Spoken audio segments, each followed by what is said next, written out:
A sword of impossibly pure steel lies buried in a Scandinavian field, far from any furnace that could have created it. This is the enduring puzzle of advanced metal objects found far from known workshops. Across the ancient world, archaeologists keep uncovering artifacts of stunning sophistication in places they simply should not be. These are not simple trade goods, but complex creations made with knowledge that seems to belong somewhere else entirely. Their presence forces us to question everything we think we know about ancient technology, travel, and connection. By the end, you will understand the daring theories that attempt to map these hidden networks of the ancient world. How did a celestial calendar made of Alpine copper end up in a German forest? What secret journey did a blade of near-perfect metal take before resting in a Viking grave? The discovery of these objects does more than fill museum cases. It tears gaps in our historical maps and dares us to fill them in. What does it mean when an object's origin is a mystery waiting to be solved? The puzzle begins with a simple but crucial distinction. Not every ancient artifact found far from home is a mystery. Common trade goods, like a copper ingot or a simple iron tool, moved along well-documented routes. Their presence in a distant land speaks of commerce, not necessarily of technological secrets. The real enigmas are the objects that seem to carry their own instruction manual. Items so advanced or so alien in design that their very existence in that location demands an explanation. So what makes a metal object truly advanced in this context? First, it's the material itself. An unusual alloy, like a bronze with a precise mix of tin and arsenic not local to the area, or a steel of improbable purity. Second, it's the technique. Think of the lost wax casting method, which allows for incredibly intricate designs in a single pour, or pattern welding, where rods of iron and steel are twisted and forged to create a blade both beautiful and deadly strong. These are not skills learned in a season. They represent deep, specialized knowledge passed down through generations of craftsmen. Then there is the artistry. An object might bear a decorative style, a religious symbol, or a mythological scene completely foreign to the culture that ultimately buried it. It's as if a page from one civilization's storybook was bound into another's, with no record of how it got there. And distance here is not just a matter of geography. It is a question of logistics based on what we understand about the era. We are not talking about an object traveling 50 miles over known trails. We mean a technologically sophisticated item appearing hundreds, even thousands, of miles from the nearest known center capable of producing it. A place with no evidence of the furnaces, the molds, the raw materials, or the master artisans required for its creation. This is the core of the mystery. It is the jarring combination of sophisticated origin and improbable final resting place. A trade good tells us about routes. But an advanced object found far from any possible workshop whispers of a different kind of journey. It hints at knowledge on the move, at secrets carried by individuals, not just caravans. It forces us to look at the blank spaces on our historical maps and ask who or what was traveling through them. To understand this puzzle, we must examine a real object, a blade that has become legendary among historians. Scattered across northern Europe, from the cold soils of Scandinavia to riverbanks in modern-day Germany and France, lie swords bearing a simple but powerful inscription. Along their blades, etched in iron letters, is the name Ulfberht. These are not ordinary Viking weapons. When archaeologists first analyzed them, they found something astonishing. The metal was a form of high-carbon crucible steel, a material of exceptional purity and strength. In an age when most European steel was slaggy, brittle, and inconsistent, the Ulfberht swords were something else entirely. They were flexible, they held a sharper edge, and they were remarkably resistant to shattering in battle. In the hands of a warrior, such a blade would not just be a tool, it would be a profound technological advantage. Think of it as the difference between a hand-forged iron nail and a modern, tempered steel spring. One is serviceable, the other is a marvel of material science. And this is where the mystery takes root. For centuries, scholars could find no evidence of any furnace in medieval Europe capable of producing steel of this quality. The process required to make crucible steel involves melting iron and carbon together in a sealed clay vessel at temperatures exceeding 1,300 degrees Celsius, a technique that removes impurities and creates a uniform, high-grade metal. This knowledge was mastered in parts of the Islamic world and in South Asia, thousands of miles from where these swords were ultimately found. So how did the Ulfberht blades end up in Viking graves and riverbeds? One compelling theory points to trade routes that stretched farther than we once believed. Viking traders, navigating river systems deep into Eastern Europe, could have reached the Volga trade routes connecting to the Caspian Sea and beyond. There, they might have acquired ingots of this legendary Persian steel, known as Damascus steel ingots, and brought them back to be forged by master smiths in the north. These smiths, perhaps working under the direction of a single workshop or guild led by the figure Ulfberht himself, would then shape the imported metal into blades and stamp them with the famous name, a brand signifying supreme quality. Yet another theory suggests a more radical idea. What if the knowledge itself traveled? Could a small group of artisans from the Islamic world have journeyed north, establishing a secretive workshop in Frankish or Viking lands, producing these blades for an elite clientele far from their homeland? This would make the Ulfberht not just an imported object but a beacon of transferred technology, a secret factory operating on the very edge of the known world. The distribution of the swords deepens the intrigue. They are not clustered in one place but found across a vast network, suggesting an organized production and trade system. The Ulfberht sets the standard for our mystery. It is a high-status object of undeniable technological superiority, found hundreds of miles from any known source of its core material. Its existence forces a simple, thrilling question.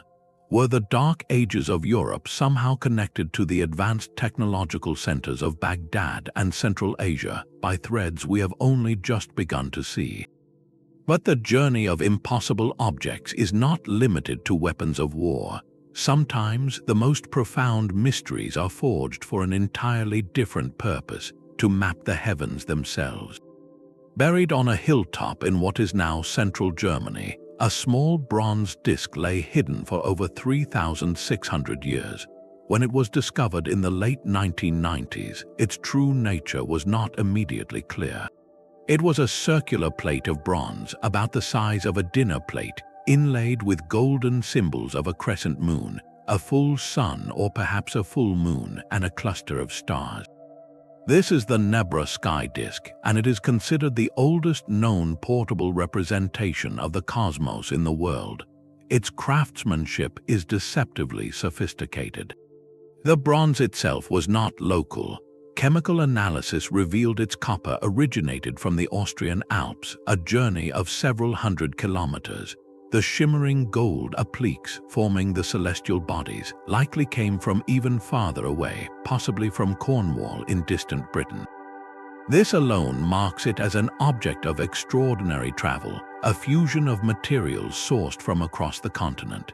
But the real puzzle is not just in its components, it is in its message. The arrangement of the stars is not random. The cluster is widely interpreted as the Pleiades, a star group used in many ancient cultures to mark agricultural cycles and the passage of seasons. The golden arc along one edge is thought to represent a solar barge, a mythological vessel carrying the sun, an idea known from Egyptian cosmology. Later additions to the disk include two more arcs that seem to mark the solstice sunrises and sunsets on the horizon. This means the disk was not merely a decoration. It was a functional instrument, a complex amalgamation of observational astronomy, mythology, and timekeeping. It encoded knowledge that would have been vital for a farming society, knowledge of when to plant and when to harvest, wrapped in a spiritual understanding of the sky. So how did such an object come to be? A local farmer could not have simply ordered it from a traveling merchant. The creation of the Nebra Sky Disk required three distinct layers of rare expertise. First, the logistical network to acquire the specific copper and gold from distant, specialized sources. Second, the metallurgical skill to cast the bronze and meticulously apply the gold inlays. And third, most elusive of all, the advanced astronomical knowledge to design its iconography correctly. This suggests a pan-European network far more organized than we once thought, but not a commercial one. This was likely a network of elite exchange, perhaps among a priestly or chiefly class. The disk was a ritual object, a symbol of power and connection to the divine order. Its value came from its exotic materials and, more importantly, from the secret knowledge it embodied. Owning it or controlling its use would grant immense authority. The Nebra Sky Disk forces us to reconsider the Bronze Age mind. It shows us a Europe not of isolated tribes, but of interconnected elites sharing materials, artisans, and profound ideas across vast distances. The raw copper traveled from the Alps, the gold may have crossed the sea, and the understanding of the stars fused it all into a single, breathtaking map of the universe. This was not trade for survival, this was exchange for meaning. The journey from a German hilltop to the heart of ancient India reveals the same pattern, but with a fascinating twist. In the Qut complex in Delhi stands a silent sentinel of metallurgical genius, the Iron Pillar. For over 1,600 years, this 23-foot-tall column has withstood the relentless heat, monsoon rains, and pollution of one of the world's most challenging climates. Yet it shows almost no sign of rust. This is not a modern alloy, but a single, massive piece of wrought iron, forged in the 4th or 5th century. Its secret lies in its unique composition, a deliberate recipe that includes a high percentage of phosphorus. This element, combined with the particular forging process used, created a protective passive layer on the metal surface, a shield that actively resists corrosion.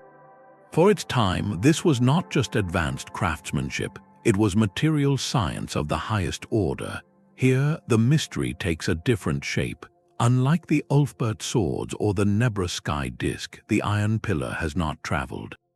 It stands more or less where its creators intended. The puzzle is not one of geography, but of technological isolation. This pillar represents a stunning peak of knowledge, a formula for near-perfect iron that seems to have appeared, been mastered, and then, curiously, faded from widespread use. Why was this incredible technique not replicated everywhere? Why did this secret not spread like wildfire across continents, as such a valuable innovation surely would? The answer may lie in the very nature of ancient innovation. Knowledge was not a universal library, but a closely guarded treasure, often held within specific guilds, families, or religious orders. The recipe for this iron may have been tied to a particular workshop or a patron's project, a proprietary secret that died with its masters. Alternatively, the high phosphorus content that grants its corrosion resistance also makes the metal more brittle under the hammer, excellent for a stationary monument but less ideal for tools or weapons that need to withstand impact. This suggests the formula was a brilliant, bespoke solution for a specific purpose, not a one-size-fits-all technology. The pillar's endurance becomes a monument to a different kind of mystery. It is not about an object out of place, but about knowledge that failed to propagate. It shows us that technological peaks in the ancient world could be incredibly localized, brilliant flashes of insight that illuminated one place for centuries, while the wider world remained in a different kind of darkness. This forces us to ask what other formulas, what other techniques were discovered and then lost, leaving behind only a single, stubborn clue like a rustless pillar in a crowded city. Yet even the genius of a stationary pillar pales before a device that seems to defy its own era. In the silent blue depths off the coast of a remote Greek island, a lump of corroded bronze and wood lay nestled among marble statues and shattered pottery for over 2,000 years. When it was finally brought to the surface in the early 20th century, no one could comprehend what they were seeing. It was a compact, hand-held box, its faces covered in cryptic inscriptions, and inside, a corroded labyrinth of precisely interlocking bronze gears. This is the Antikythera Mechanism, and it is perhaps the single most shocking advanced metal object ever discovered. Its complexity is breathtaking. Through painstaking analysis using modern imaging technology, scientists have reconstructed its functions. This was not a weapon or a simple tool. It was a mechanical computer, an orrery designed to predict the movements of the sun, the moon, and the 5 known planets. By turning a hand crank on the side, a user could watch a tiny model of the cosmos unfold, tracking lunar phases, predicting eclipses, and even accounting for the irregular orbit of the moon through a sophisticated differential gear system, a level of engineering thought to have been invented over a millennium later. The craftsmanship is microscopic in its precision. Dozens of tiny bronze gears, some with triangular teeth cut with astonishing accuracy, all working in concert within a case no larger than a shoebox. This represents the absolute pinnacle of miniaturized, complex metalworking from the ancient world, and here lies the first layer of the mystery. The mechanism itself is a ghost. We have no written records from its time describing anything like it. No workshop manuals, no philosopher's notes on building astronomical calculators. Its very existence suggests a lost school of mechanical engineering, a tradition of genius that flourished and then vanished almost without a trace. The second, equally compelling mystery is its location. It was found in the wreck of a Roman-era cargo ship, a vessel laden with statues, glassware, and luxury goods, bound from the eastern Mediterranean toward Rome. The mechanism was not in some royal tomb or temple treasury. It was in transit, packed away with other valuables. This single fact changes everything. It implies this was not a one-of-a-kind prototype, but an object of trade, a supremely advanced knowledge device being shipped from a center of production to a wealthy patron or a scholarly center elsewhere. Based on the astronomical data encoded within its gears, researchers believe it was likely built in the intellectual hubs of Rhodes or Syracuse, places known for great minds like Hipparchus and Archimedes. Think about that for a moment. This was not just a local wonder, it was an export, a workshop, or perhaps a small guild of philosopher engineers was producing these intricate cosmic calculators to order for clients who understood their value and could afford their immense cost. The Antikythera Mechanism shatters our linear view of technological progress. It tells us that 2,000 years ago, a level of mechanical sophistication existed that we did not believe possible until the Renaissance. And more importantly for our puzzle, it shows that this pinnacle of knowledge was mobile. It was not locked in a library. It was placed in a wooden crate, loaded onto a ship, and sent sailing across the open sea, a tiny, ticking model of the universe journeying from one mind to another.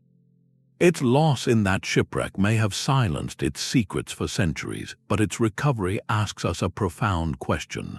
How many other vessels, carrying other impossible devices, reached their destinations and changed history in ways we can no longer see? Standing before the Antikythera Mechanism, we face a choice.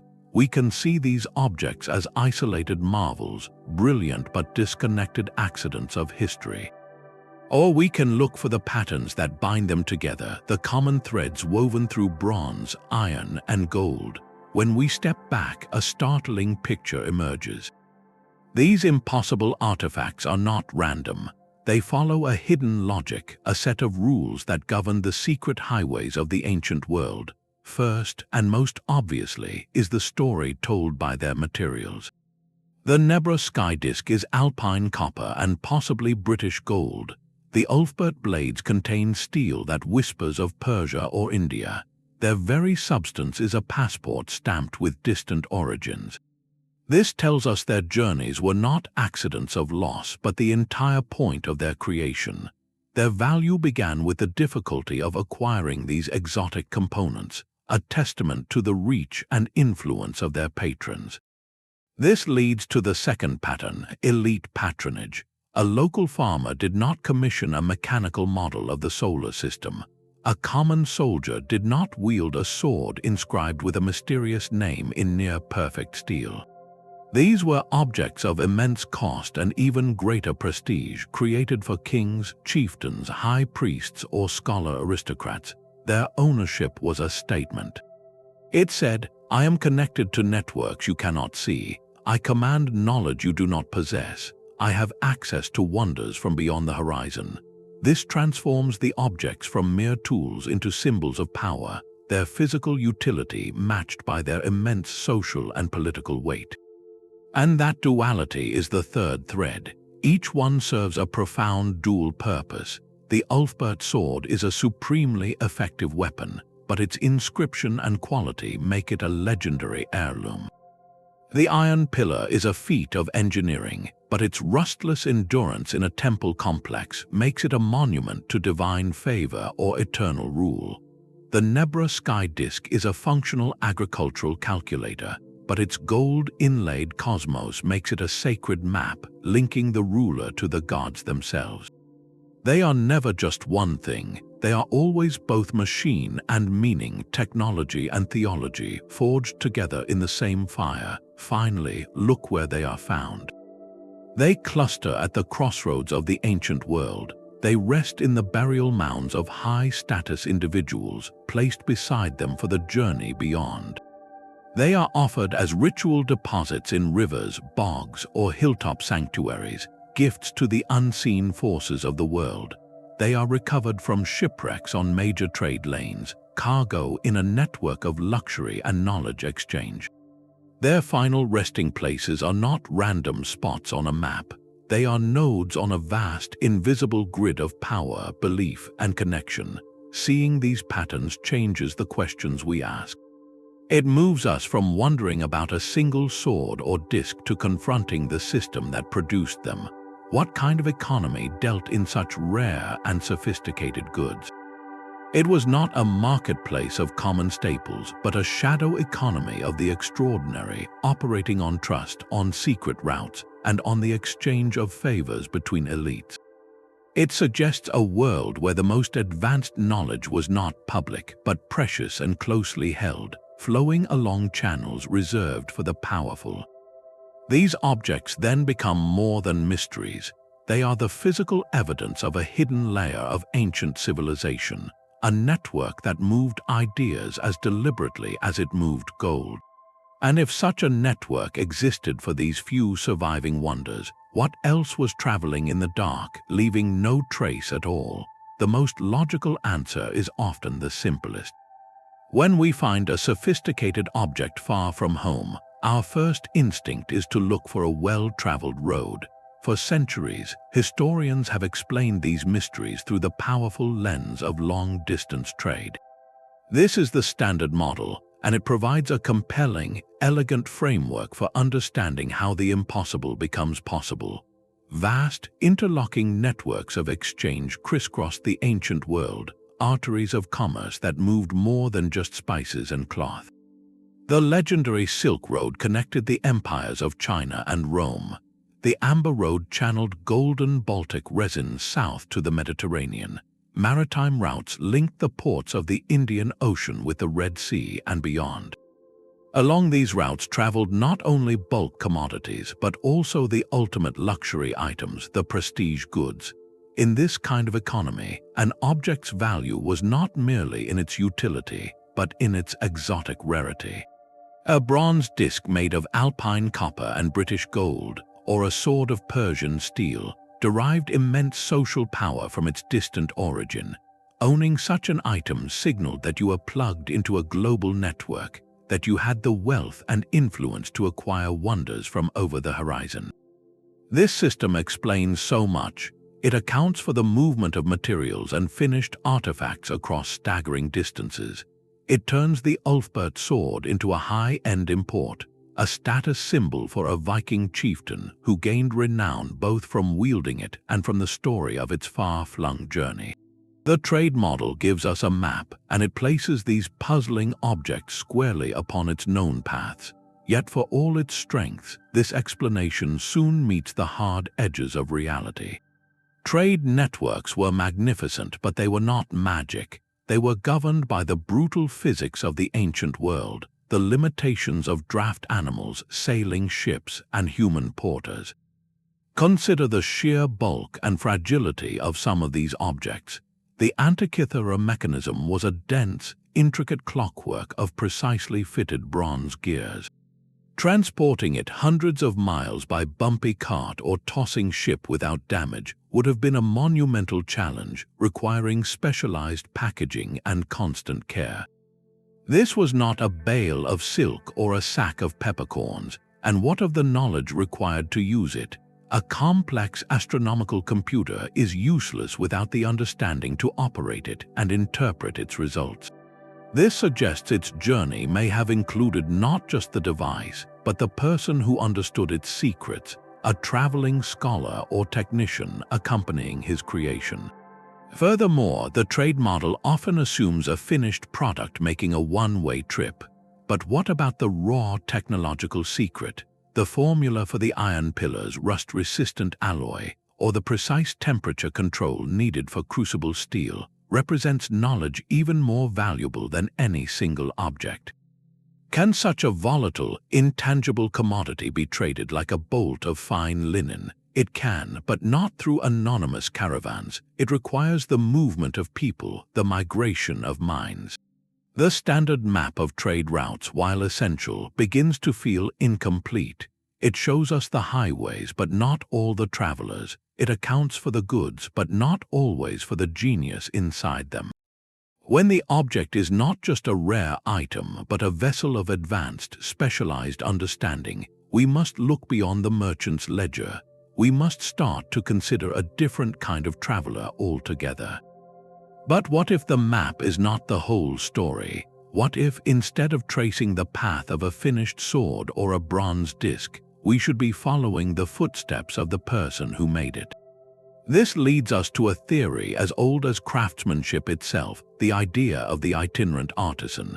Imagine not a crate of delicate mechanisms on a storm-tossed ship, but a leather satchel holding a set of fine files, a small clay crucible, and a mind filled with secrets. This model proposes that the most advanced technologies moved because the masters of those technologies did.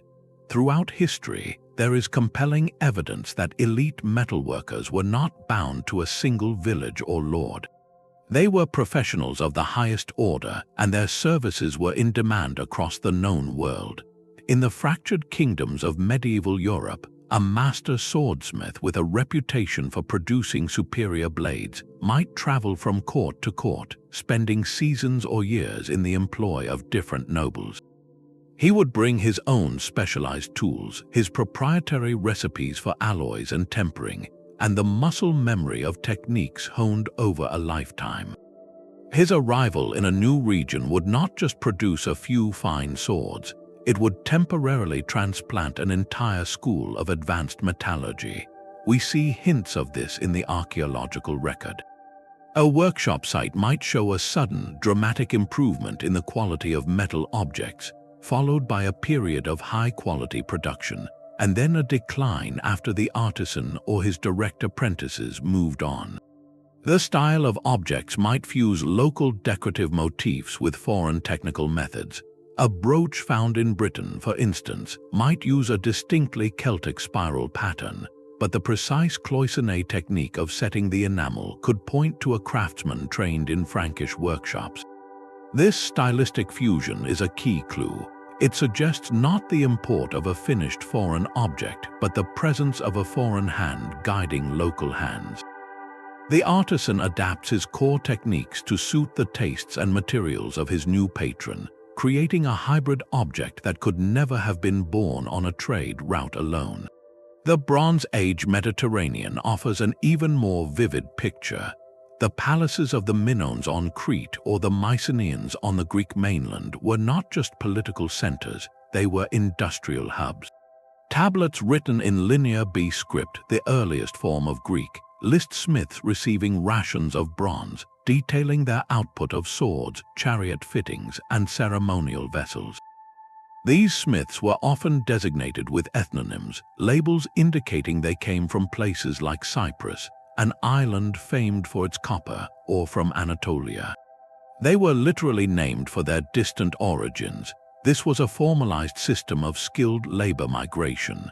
A Cypriot coppersmith, possessing unparalleled knowledge of working that island's particular ores, would be a valued asset in a Mycenaean king's court, ensuring the quality of the palace's bronze weaponry. His knowledge traveled because he did. This model solves several puzzles at once. It explains how a complex, hands-on technique like lost wax casting or pattern welding could appear in a region with no prior history of it. The knowledge arrives embedded in a person who can then teach local apprentices, planting the seed of a new technological tradition. It accounts for objects that are technical marvels but stylistically adapted to local tastes. And it clarifies how the most valuable commodity of all, proprietary know-how, could traverse continents. It was not traded in a marketplace. It walked on two legs, guarded by the pride and survival instinct of the master who possessed it. The itinerant artisan turns our mystery inside out. We are no longer looking for a hidden road that carried a mysterious object. We are searching for the shadow of a stranger in a foreign workshop, a person whose very hands were the vehicle for revolution. The master artisan, however, is not the only traveler in this story. There is a third, more unsettling possibility, one that forces us to admit a humbling truth about our own knowledge. What if the workshops were never lost to the ancients, only to us? This is the theory of the lost workshop, and it directly challenges the very premise of our puzzle. We label an object far from known workshops, but that statement hangs entirely on the word known. Our archaeological map of the ancient world is not a complete satellite image. It is a sketch filled with confident lines in some places and vast, blank spaces in others. The absence of evidence, as the old saying goes, is not evidence of absence. It is an invitation to look harder. Consider the Ulfberht swords once more. For generations, the leading theory pointed east to distant Persian or Indian furnaces because no European site showed evidence of such advanced crucible steel production. But recent archaeological science has begun to redraw that map. Detailed analysis of slag inclusions, the microscopic fingerprints left in the metal during smelting, has suggested that some Ulfberht blades might have been made from high-quality ore sourced from the Rhineland in modern-day Germany. This does not mean the swords were simple local products. It means the secret of the steel might not have required a journey across continents, but a journey into a specialized and perhaps now vanished industrial corner of Europe itself. Could there have been a small, elite workshop complex nestled in the Frankish realms? A tightly guarded operation importing specific ores or techniques whose physical remains have simply not been found. A single, unexcavated site could rewrite this entire narrative. Political collapse is a master of erasure. The fall of the Roman Empire did not just topple governments, it shattered economic and industrial systems. Specialized knowledge concentrated in urban workshops could have dissipated in a generation, the artisans scattering, their furnaces falling into disrepair and eventually being buried by time. A regional center producing advanced astronomical instruments, like the hypothetical factory behind the Antikythera Mechanism, could have been sacked, abandoned, or simply forgotten after a shift in trade routes or a period of conflict. Its location would fade from memory, leaving its products as orphaned marvels with no clear birthplace. Environmental change can perform a slower, but just as complete, burial. River deltas shift, coastlines submerge, and silt patiently fills harbors. A major metalworking quarter situated on a riverbank for easy transport could now lie under meters of alluvial soil, invisible to surface surveys. Or take the opposite extreme, a workshop in a marginal, arid zone that was abandoned when the climate became even drier, its location lost to the desert sands. Our modern landscapes are palimpsests, and the oldest writing is often the hardest to see. Finally, there is the simple, practical reality of archaeology. We have only scratched the surface, quite literally. For every meticulously excavated Roman town, there are likely dozens of unmarked production sites, smaller industrial hamlets that supported the great cities. These places might not have grand temples or mosaics to attract early attention, just the scattered remains of furnaces, slag heaps, and broken molds, features easily overlooked or plowed under by centuries of farming. The discovery of a single such site can overturn decades of theory. The lost workshop hypothesis is a necessary dose of humility. It reminds us that history is not just the story of what we have found, but also the shadow story of what we have yet to discover. Every advanced object in a wrong place is not necessarily proof of epic journeys. It might be a signpost pointing to a blank spot on our map, silently waiting for its turn to be filled. The map, however, is not our only guide. There is another path to innovation, one that requires no secret roads or wandering masters. It is the path of the brilliant mind encountering a problem and solving it alone in isolation. This is the theory of independent invention, and it asks a profound question. Could two cultures, separated by vast oceans and millennia, stumble upon the same advanced technique completely on their own? The broader evidence from history says yes, absolutely. Look at the story of bronze. In the Old World, from Mesopotamia to China, ancient metallurgists discovered that combining copper with tin created a metal far harder and more useful than copper alone. This technological leap revolutionized warfare, art, and society. But thousands of miles away, in the Andes Mountains of South America, ancient smiths achieved the same revolutionary alloy. They had no contact with Mesopotamia or China. Their bronze was born from a different recipe, often using arsenic instead of tin, but it served the same transformative purpose. They looked at the materials in their own world, experimented, and found a parallel solution. This is technological convergence. When human societies face similar needs and have access to similar raw materials, they can walk remarkably similar paths of discovery, even in total isolation. So, could this explain our mysterious metal objects? Could a local smith, upon seeing a single, wondrous imported sword, have figured out how to make one himself? Let's apply this to the Ulfberht. Imagine a Frankish weaponsmith presented with a blade of legendary Persian steel. He would recognize its superiority immediately, its flexibility, its keen edge. He might not know the exact crucible process used to create the raw material, but he is a master of his craft. Through relentless experimentation, he might develop his own method to purify local iron, perhaps through a prolonged and controlled forging process, folding and refolding the metal to drive out impurities, approaching a similar result through a different, homegrown technique. The stamped name Ulfberht, then, might not mark a single secret workshop, but a quality standard that multiple innovative smiths, inspired by foreign prototypes, learned to replicate. They reverse-engineered the dream, not the precise recipe.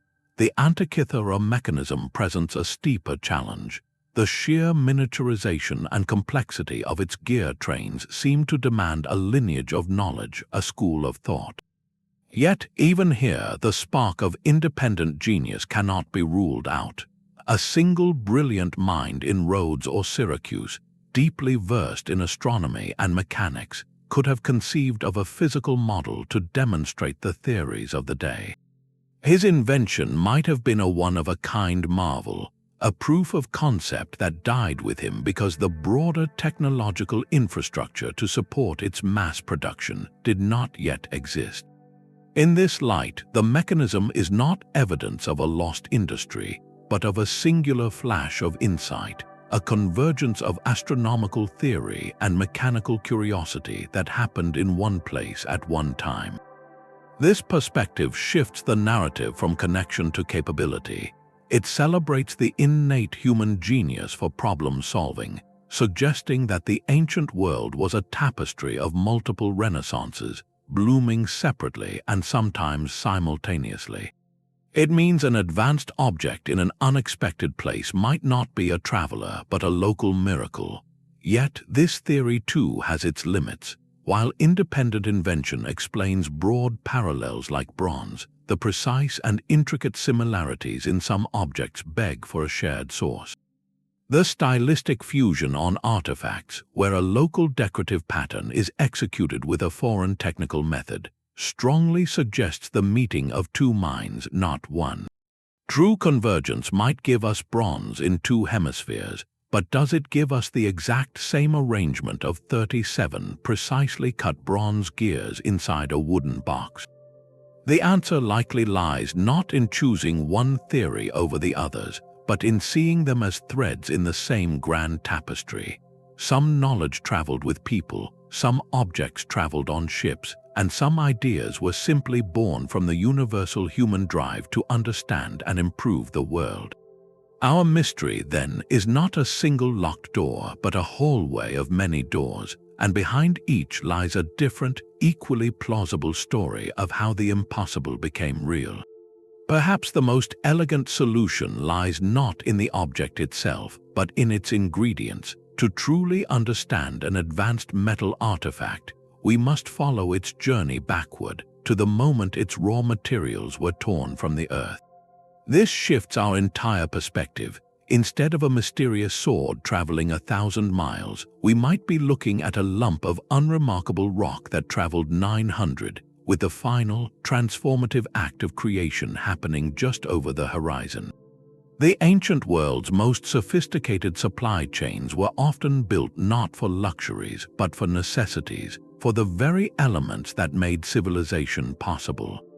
Specific ores were not interchangeable. The copper from Cyprus had a reputation for its purity and workability. The tin from Cornwall in Britain, or from distant Afghanistan, was a commodity so vital and rare it shaped empires. To produce a consistent bronze, a metal worker needed a reliable source of these materials, and that need created networks of staggering scale and complexity. These were the arteries of the ancient world, and they pulsed with semi-finished metal. Across the Mediterranean seabed, archaeologists have found the ghostly outlines of this trade, not in fine statues but in humble, standardized ingots. The so-called oxide ingot, a flat slab of copper with 4 protruding corners for easy carrying, was the bulk shipping container of the late Bronze Age. Thousands of these ingots, each weighing roughly 60 pounds, were produced in Cyprus and shipped to ports from Greece to Egypt. They were not swords or mirrors, they were raw potential, the foundational ingredient awaiting a local artisan's skill. This model elegantly reframes many of our puzzles. A community far from any major urban center could still produce objects of high quality if it had access to these traded raw materials. A local smith, using techniques passed down through generations, could take a Cypriot copper ingot and a small piece of precious tin, melt them together in the correct proportion, and cast a beautiful, locally styled artifact. The sophistication is in the material, but the final form and the technical skill to shape it are homegrown. The story of iron deepens this idea. Early iron production created a spongy, impure mass called a bloom. This bloom, often riddled with slag, required extensive forging, heating, and hammering to become usable wrought iron. transporting heavy, finished iron goods over long distances was inefficient. It was far more practical to trade the blooms themselves, or even the high-quality ore, and let the final smithing happen closer to the point of use. This explains how advanced iron objects could appear in regions without evidence of large-scale smelting.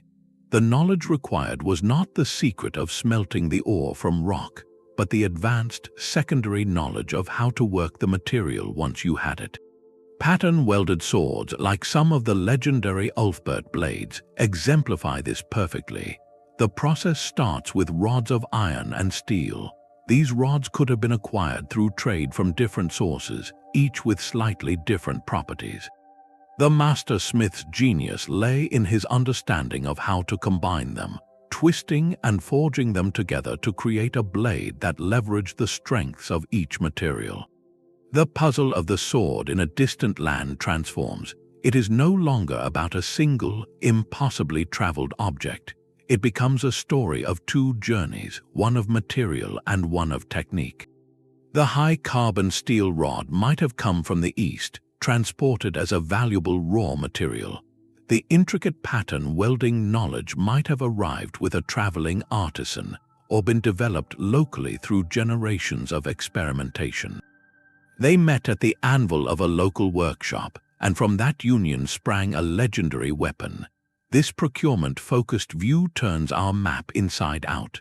Centers of advanced production were not always the sources of the raw ore, but were often hubs where superior materials and superior knowledge converged. A city on a major river might import tin from the north, copper from the west, and attract the finest smiths with its wealth, becoming a factory for the elite without mining a single ounce of metal itself. The real journey, then, was a relay race. The ore moved from mine to primary smelter. The ingot or bloom moved from smelter to trading hub. The material moved from hub to local workshop. And finally, the master's knowledge, whether resident or itinerant, transformed that material into something transcendent. When we hold a bronze disc or an iron sword, we are not holding a single mystery from a single place. We are holding the final link in a chain that spanned continents, a chain that carried not just weight but possibility. The journey of materials and ideas, however, was never a simple matter of geography.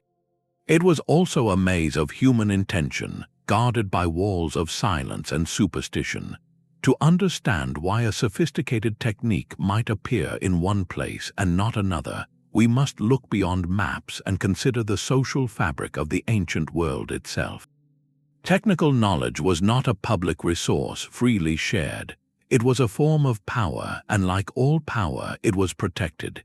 In many cultures, the art of metalworking was shrouded in profound secrecy, controlled by tight-knit guilds or passed down strictly within families. A master smith would teach his sons or a select few apprentices, binding them with oaths to guard the secrets of the forge.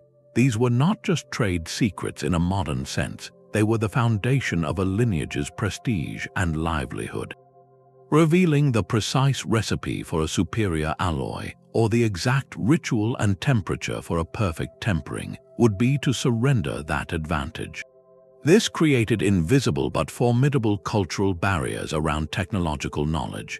A brilliant technique developed in a workshop in Anatolia might never spread beyond that guild's network, not because it couldn't travel, but because its keepers refused to let it go. This secrecy was often reinforced by a deeper spiritual dimension.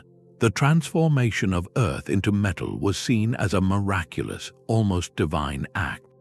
In the flickering light of the furnace, ordinary stone was reborn as gleaming, powerful bronze or iron. It is no wonder that smiths were frequently viewed as possessing magical knowledge, as intermediaries between the mundane world and a mysterious, elemental one.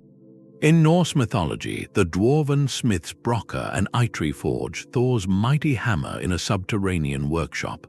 Across Africa, the figure of the blacksmith is often surrounded by taboos and sacred status. This aura meant that metalworking knowledge was not merely technical, it was ritual knowledge, the correct chance, the auspicious times for smelting, the proper offerings to the spirits of the forge. These were as crucial to success as the correct ratio of tin to copper. Such culturally embedded practices do not translate easily. They are part of a worldview, a complete package of belief and action that cannot be stripped down to a simple instruction manual for trade. These social and spiritual barriers help explain some of the most perplexing gaps in the archaeological record. We might find a single, stunning example of a foreign metalworking technique in a new region, but no evidence of the knowledge taking root and spreading locally. This suggests the object itself traveled, but the deep cultural understanding required to reproduce it did not.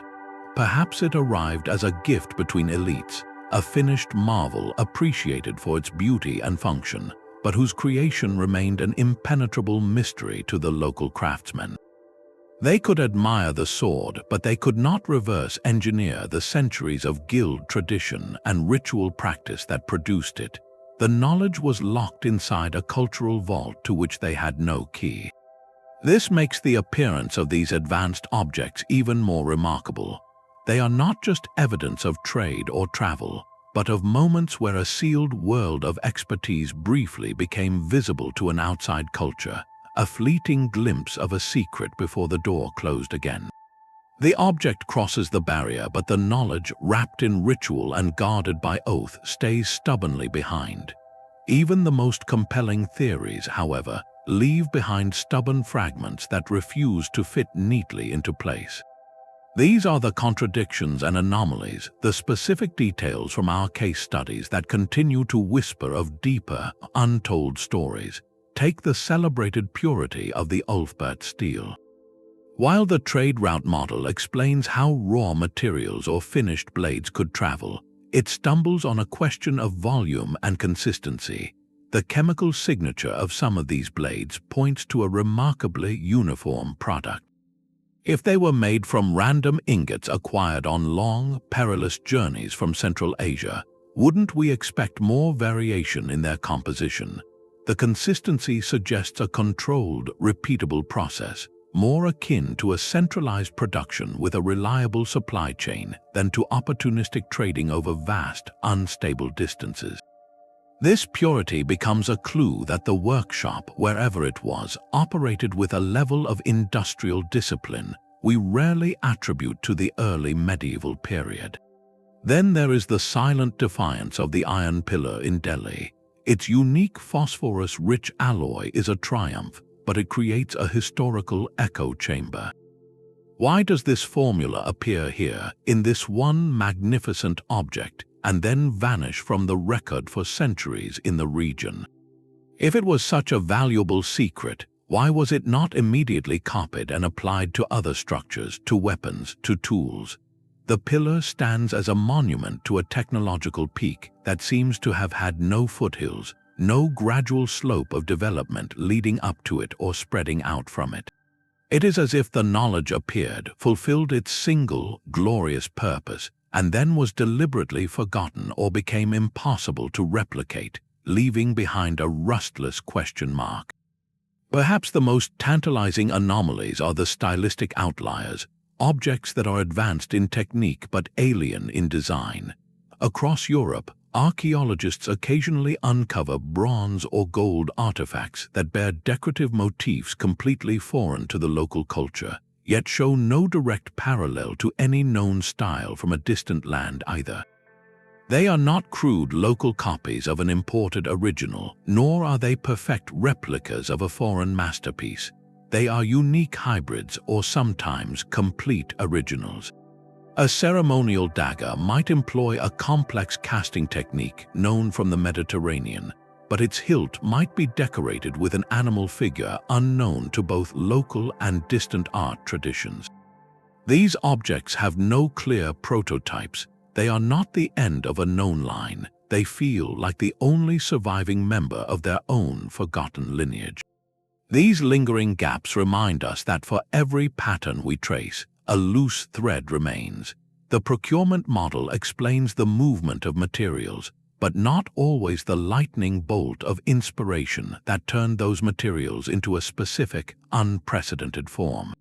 The itinerant artisan theory gives us a vehicle for knowledge, but it cannot always account for the sheer, isolated genius of an object like the Antikythera Mechanism, which seems to leap centuries ahead without a visible technological cradle. Even the idea of independent invention struggles with the uncanny specificity of some designs, where the convergence feels too precise to be mere coincidence. This is the enduring heart of the puzzle. Each theory illuminates a part of the path, but shadows still stretch across the rest.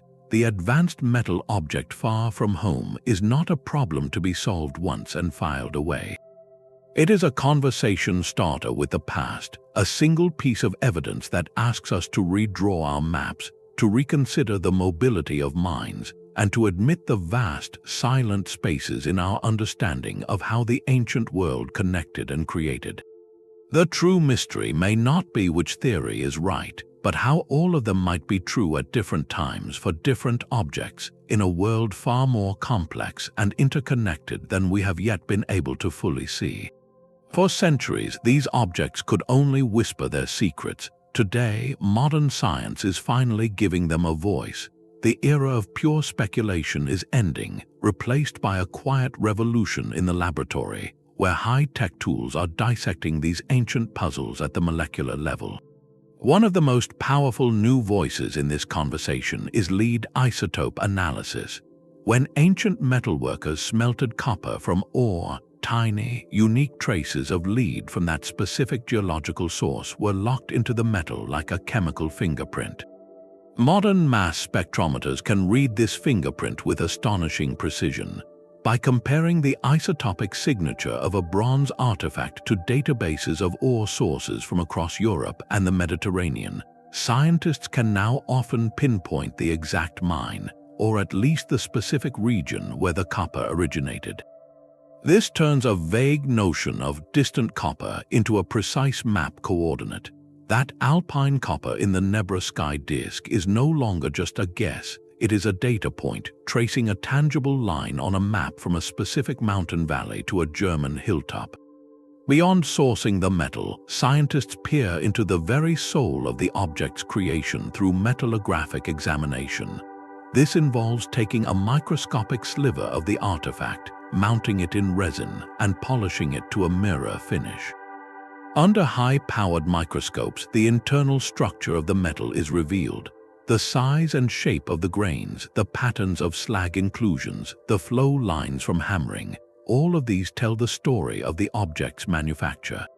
Was it cast in a mold or forged on an anvil? Was it heated and cooled quickly or slowly? How many times was it folded? For a sword like the Ulfberht, this analysis can distinguish between steel made in a primitive bloomery furnace and the more uniform, high-carbon steel from a crucible process. It allows researchers to reverse engineer the blacksmith steps, understanding not just what the object is, but exactly how it was made, technique by technique. Then there is the surface, which can be read like a historical document using spectroscopic techniques. X-ray fluorescence, or XRF, can beam harmless radiation at an object and analyze the light it gives back, revealing its exact elemental composition without so much as touching it. This can detect trace elements that point to specific ore types, or reveal surface treatments like deliberate patination or gliding. Laser ablation can take this a step further, vaporizing a microscopic spot to analyze layers beneath the surface, uncovering repairs, alterations, or even the original, uncorroded composition of the metal. These tools transform the object from a static artifact into a layered narrative.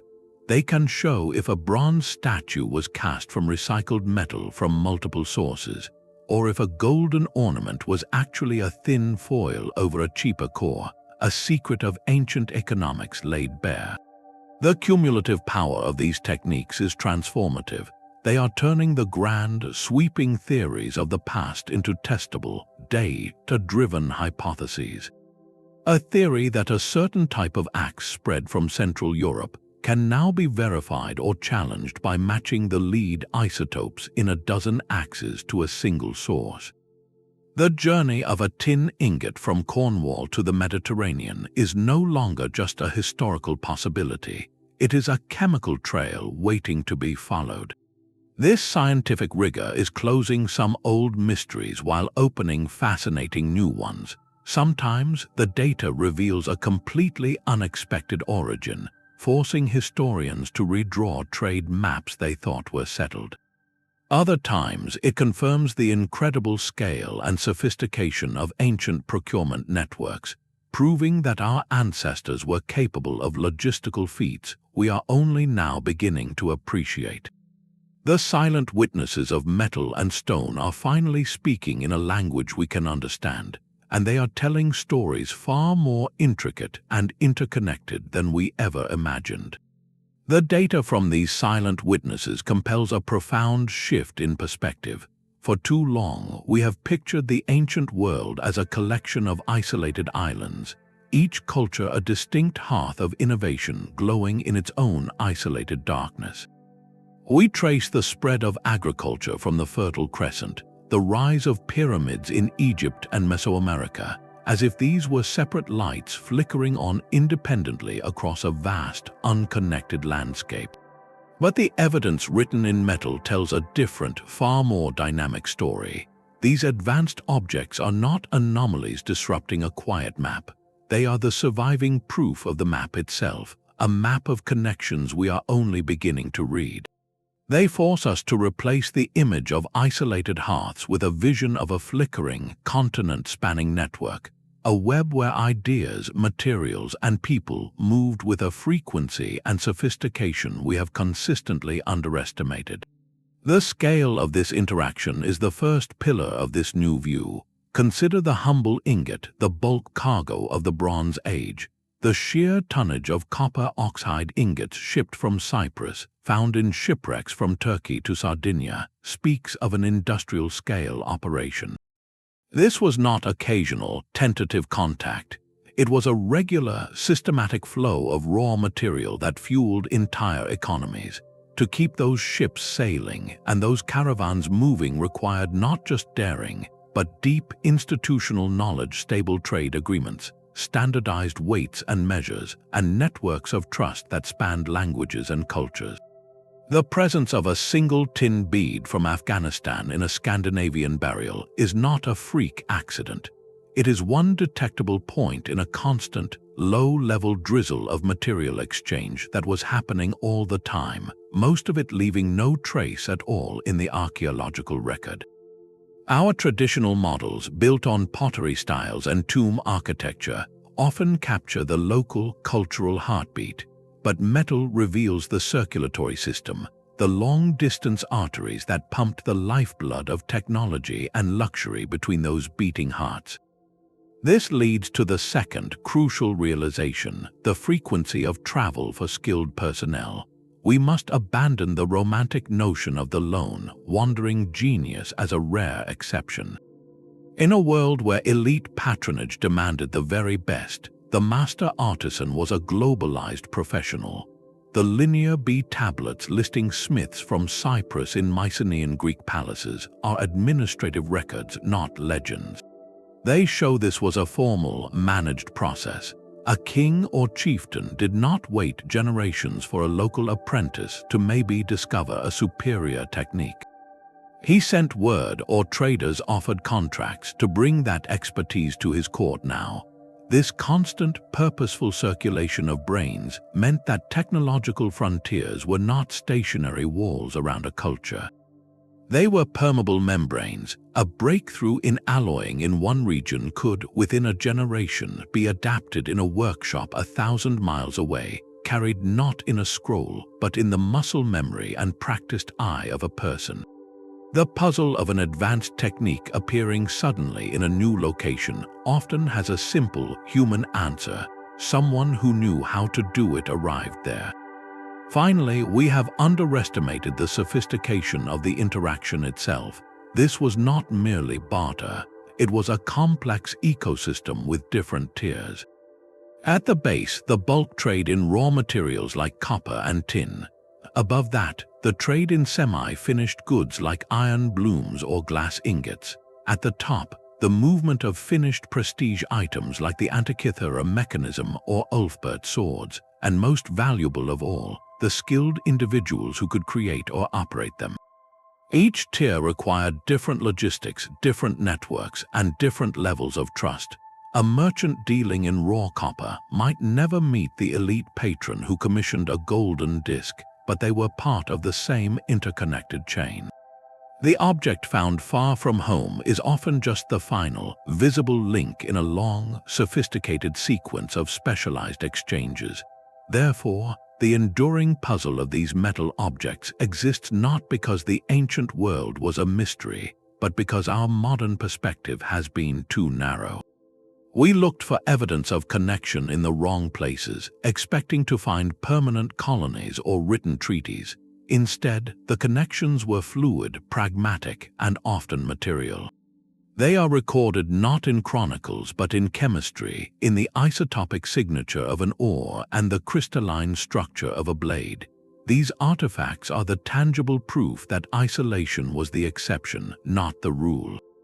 They show us a world where an idea born beside the Tigris River could be forged into steel in the Rhineland, and then wielded by a warrior in the Norse fjords, all within a few human lifetimes.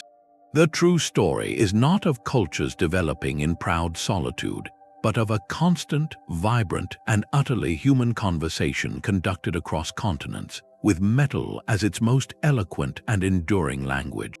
This conversation across continents, written in metal, demands we rewrite our history books. If we accept that advanced objects moved not as rare accidents, but as regular features of a connected ancient world, the implications ripple through our entire understanding of the past. Most fundamentally, it shatters the myth of linear, isolated progress. We often imagine technology spreading in a slow, steady wave from a single point of origin, like ripples from a stone dropped in a pond. The story of bronze moving from the Near East to Europe fits this tidy model, but the Ulfberht swords and the Antikythera Mechanism tell a different tale, one of leaps and skips. They show that a sophisticated idea or material could vault over vast distances, appearing in a region long before the intermediate steps of its development arrived. This suggests technological progress was not a uniform tide, but more like a series of spotlights illuminating different parts of the globe at different times, often connected by invisible wires of exchange. A community might master advanced metalworking while their pottery remained simple, or possess a cosmic calculator while their architecture was modest. Progress was modular, not monolithic, and it traveled in packages, not as a complete cultural suite. This reality forces us to radically rethink the rise of social complexity. Traditionally, we link the emergence of powerful chiefs and early states to local factors, like control of farmland or water. But if the most potent symbols of power, ritual bronze discs, unbreakable iron pillars, celestial computers came from far away, then control over long-distance networks becomes a primary source of authority, not a secondary result. A leader's prestige might hinge less on how much grain he stored, and more on his ability to secure exotic materials and the artisans who could transform them. This turns trade from a supplementary activity into a core political strategy. The chief who could offer his followers blades of legendary steel, or who could predict an eclipse using a mysterious device, wielded a power that seemed supernatural, derived from connections to a wider, almost mythical world. Social complexity, therefore, may not have grown just from local resource accumulation, but from successful participation in a continental knowledge economy. That term, a knowledge economy, is not an anachronism. It is the most accurate way to describe what these objects represent. The ancient world dealt in more than spices, silk, and silver. It dealt in expertise. The most valuable commodity traded might not have been the tin ingot, but the secure route to acquire it. It might not have been the finished bronze statue, but the reputation of the workshop that produced it. And most precious of all, it was the skilled person, the master smith or the astronomer engineer, whose mind was a living repository of techniques and formulas. Recognizing this transforms our view of ancient innovation. An innovation was not simply something invented. It was something that successfully diffused, and that diffusion depended on social and economic networks willing to carry it. A brilliant technique that stayed within one secretive guild had a limited historical impact, no matter how advanced it was, but a slightly less revolutionary idea that traveled widely along robust trade and kinship networks could change continents. The success of an ancient technology was as much about its portability and its appeal within this knowledge economy as it was about its technical merits. Ultimately, solving this puzzle does not give us a single, simple answer. It gives us a new lens. It asks us to see the blank spaces between known civilizations not as empty wastelands, but as dynamic highways. It asks us to look at a stunning artifact and see not just a local triumph, but a receipt from a transaction that spanned mountains and seas. The quiet testimony of these metals urges humility. It reminds us that our ancestors were not primitive people waiting to be discovered by progress, but savvy, connected participants in a vast and whispering conversation. Their world was not a collection of isolated villages under a vast, empty sky. It was a network humming with the movement of ore, the footsteps of artisans, and the brilliant, scattered light of ideas finding their way home. The true puzzle lies not in the object alone, but in the questions it forces us to ask. An advanced metal artifact found far from any known workshop is a probe, a single data point sent from the past to test the very limits of our historical models. It challenges our assumptions about distance, about capability, and about the lines we have drawn between ancient cultures. For every elegant theory, there exists an artifact that strains its logic. The trade network map cannot fully explain the consistent purity of an Ulfberht blade. The idea of the itinerant master artisan struggles with the isolated, singular genius of the Antikythera device. The lost workshop hypothesis reminds us of our own ignorance, yet cannot account for the stylistic hybrids that seem born of two worlds meeting. No single explanation stands unchallenged. The evidence points instead to a complex, shimmering interplay of all these factors. In some cases, the material traveled. In others, the knowledge walked. Sometimes, a local spark of genius converged on a similar solution, and often it was a combination, a relay race of ore, artisan, and inspiration that delivered the impossible to a distant shore. This complexity is not a failure of understanding, it is the reality of the ancient world. These mysteries are the engine of archaeological science.